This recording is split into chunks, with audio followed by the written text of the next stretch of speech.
Welcome back, everyone. Well, as the founder of Foodpreneur Lab, our next guest has been on a mission to foster innovation, break down systemic barriers, and uplift Black food entrepreneurs across Canada. And today she's back in studio to catch us up on the incredible strides her nonprofit has been making and introduce us to some deliciously unique flavors. Please welcome back to the show, Janice Bartley. Thank you. Thank you. Thrilled to have you Happy to be here. Okay. Hey, I'd love to start things off by talking about the ongoing Canada-U.S. trade tensions and how our food and beverage industries are sort of processing that. I've heard that people are sort of looking to the Caribbean to come up with some solutions. Can you speak on that? Absolutely. So we've seen the impact tariffs are going to have, and we've kind of pivoted. And so what we're seeing now is we've seen an increase in imports for African and Caribbean raw ingredients. And so because they're naturally healthy, it really makes sense to integrate that into our food ecosystem and our daily eating habits. Oh, that's I love that. fantastic. Yes. All right. Yeah, So let's dive into some big food trends that are expected for this year. One of them is plant-based seafood. That's on the rise, along with crunchy snacks. So what are you excited about? I'm excited about a spice called suya. And it's African-based. It has a very bold flavor to it. And it's a great rub. You can see it in suya burgers, suya fries. Shout out to Grills. They do a great combination of that. Would you compare it to anything that this old boring palate might recognize?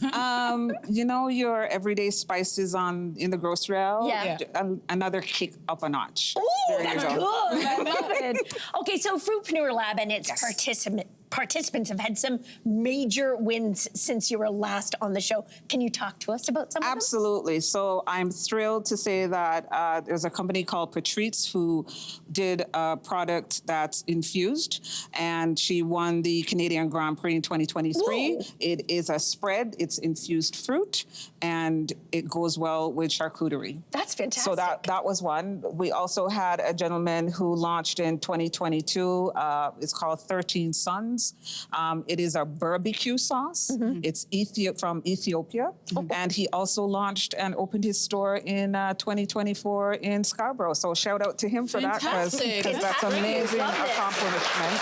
That's great that we talk about those accomplishments, but we've got so much great food on this table. Yes. Let's dive in. One thing that I want to bring up is there's a Nigerian snack that's called chin chin. Yes. Okay, good. Talk to us about this. So you dive in, and so this is a great snack. It has the basic elements of bakery ingredients, but I don't know if you can taste, there's nutmeg, there's a little bit of a coconut flavor to it. Yeah, I can taste that too. Yeah, so it's a great snack, for those who like to have.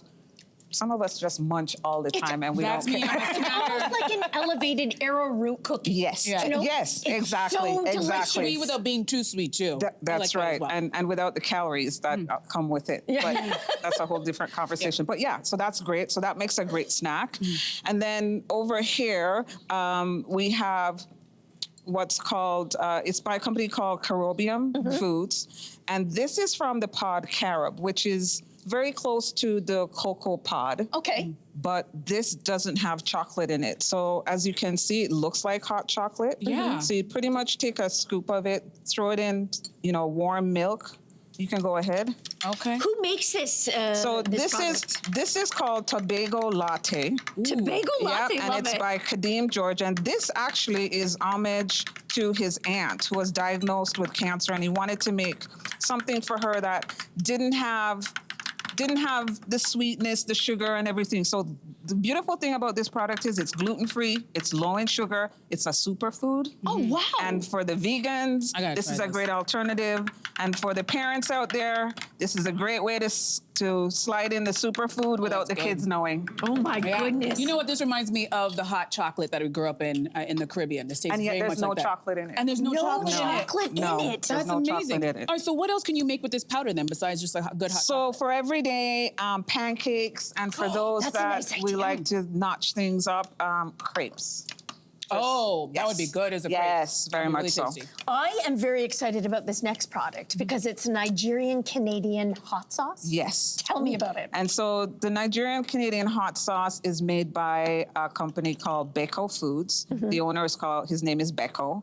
And this has a very bold flavor to it. As you can see, it's a little bit thicker. Oh, yeah, and it has... Dive in, Jess. Should I try? Yes. Yeah, of course. It has Am I gonna be okay? Yeah, you're gonna be fine. Am I gonna be okay, she asked? Oh yeah. It has a nice kick to it, right? It's got a nice kick, but it's not the overwhelming. dying. Yes, Yeah, yeah. exactly. Yeah. So it punches up the palate a bit. And the base on this one is Scotch bonnet, Okay. which My is that pepper. favorite. Exactly. So you can't go wrong with that. And the consistency is fairly thick. Okay. gorgeous. I love hot sauce, and I heard the word Scotch bonnet, and I was like, I'm in. But what makes this sauce in this Nigerian style? What's different about it? This is more tomato based. Oh. So depending on what food you're going to combine it with, but this particular one is tomato based, and they tend to be a bit more savory with a little bit edge of a sweetness to it. Okay, I like that idea. Okay, while you dive into that chicken wing, enjoy yourself there, Jess. We're gonna finish strong with a sweet and. It's good. It's good. We're gonna finish strong with a sweet and salty chocolate. Talk to us about this product and where it comes from. So this product is made by Cynthia Loyst from One More Cocoa, located in Whitby, Ontario. This product was featured in Oprah's Favorite Things, the only Canadian product featured. That's a big deal. In 2023, and in 2024, she released her sweet and salty chocolate, Jamaican beans. So a good example of the impact with the tariffs. So this is what she brings in, and you can taste the crunchiness. The crunchiness of it. This is delicious. This is a dangerous snack. Yes, it is. You'll polish this off in 2 seconds. Absolutely. It's really good. So it's really flavorful, and it's a easy treat. Wow, Janice, you are an absolute delight. Thank and you. a powerful Thank woman. you. A pleasure. Thank you so much Thank for coming you. back. This has been fantastic. Hey, listen, if you want to try any of these products, head to foodpreneurlab.com. Hey, you, come a bit closer. We've got so many more must-see interviews, spicy debates, lifestyle tips, and pop culture moments. So subscribe to our channel by tapping the logo below and don't miss out.